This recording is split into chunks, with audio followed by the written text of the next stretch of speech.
Hi guys, I hope everyone's well. Today I have 4 different poses for you, 2 for the wrists, 1 for the ankles, and 1 for the toes. All 4 are modifiable for low mobility people. So we'll start with the wrists. And you could either use against a floor or you could push against a wall as well. So you could be in a chair or again on the floor like me. So we'll start with opening the bottoms of our wrists, the inside, so palms facing up. Fingertips either to the floor or to the wall, and we'll try and direct that base of the palm all the way down onto the floor, making sure we're not hyperextending in the elbow, so adding a slight bend in the elbow.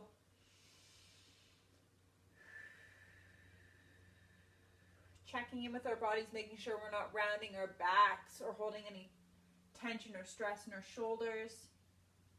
And once you feel the stretch, try and stay here for maybe 1 minute, 2 minutes, 3 minutes, increasing the time with each stretch, each time you do it, maybe once a week, twice a week, just to help elongate the muscles here, directing circulation into the wrists and the hands. When you're exiting, nice and slow, off the fingertips, and release the hands. You could roll manually, or you could have someone else help you roll the wrists as well. So since we opened up the inside of the wrist, we'll also open up the tops or the outside of the wrist. So same kind of movement, palms facing down this time, fingertips to the floor or the wall, and we'll try and bring the top of the hand as close to the wall as possible, softening in the fingers, remembering that bend in the elbow so we don't hyperextend.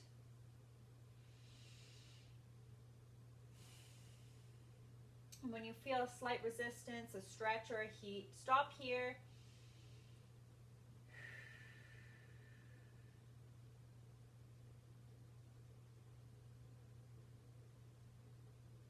Using your breath to calm the nervous system, so you don't want your body to seize up and fight the stretch. You want to accept it and allow the body to give you the stretch as it comes, so over time. And again, once you've held it for a couple minutes, your choice here, exiting nice and slow. Bringing the circulation back to a natural or neutral state. Rolling the wrists around. You could add a little pressure or manually help. And then we'll move on to the toes. So if you can come onto your knees for this one, it's totally beneficial. If not, a chair is awesome as well. So we'll tuck the toes underneath so that the pads of the toes are on the floor. Try both at the same time, just depending on your balance here. And from here, you could use a wall or a chair, table in front of you. And sit back, adding pressure onto the heels. At first it won't feel like a lot, but after a minute, 2 minutes, 3 minutes, you'll notice the bottom of the foot start to open and relax, and circulation being drawn into the joints of the toes. Awesome for people with tight feet or low mobility in the foot as well. After holding here for a couple minutes, nice and slow, you'll notice the heat or the circulation coming back to its natural state, releasing one foot and the next, maybe adding a bend or manually adding a bend, some movement into those toes. Beautiful. And then we'll come into our last stretch, the ankle stretch. So tops of the feet on the floor, toenails against the floor. You can add a pillow underneath your tailbone here if your knees are super tight. And all we're going to do is lean back, bracing yourself with our hands and trying to lift the knees off the floor to the best of your ability. You could lean against a wall here. And once you've hit your capacity, you'll feel again a tightness, a stretching in the front of the ankles. Stay here for about a minute, 2 minutes, trying to build up the time. Relaxing the upper body.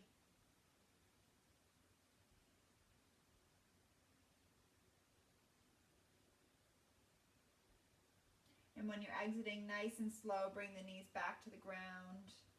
You could even bring a pillow underneath the knees as well. Coming forward, releasing the ankles. So I'll show you the last two stretches in a chair.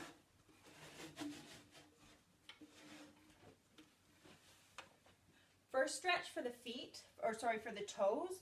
Well, again, pads of the feet to the floor and bring the heel against the edge of the chair. You could do one or two at a time. And you could have someone help you here too. So just taking the pads of the toes and drawing the foot back.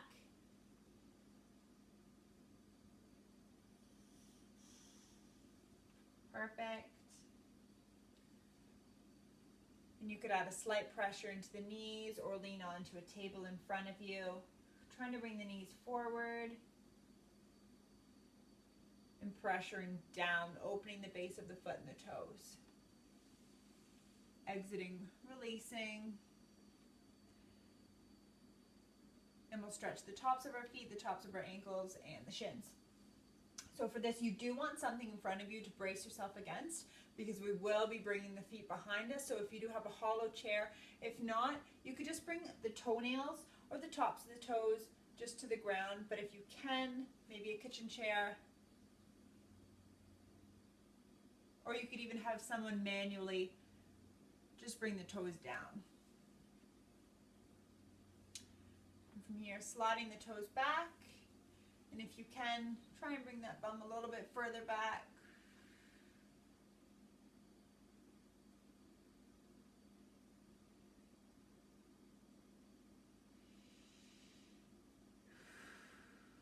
And remaining here for a couple minutes.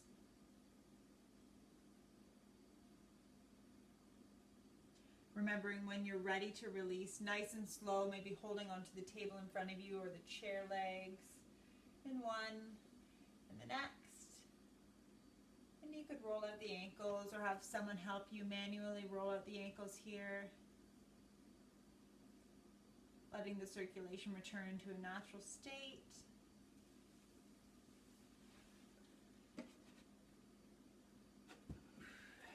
And that is our 4 poses for the day.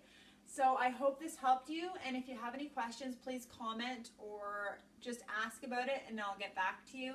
I think I've given modifications for each of them so that you can do them if you have low mobility. But if you have any questions, please just ask and I'd be happy to help. Thank you and namaste.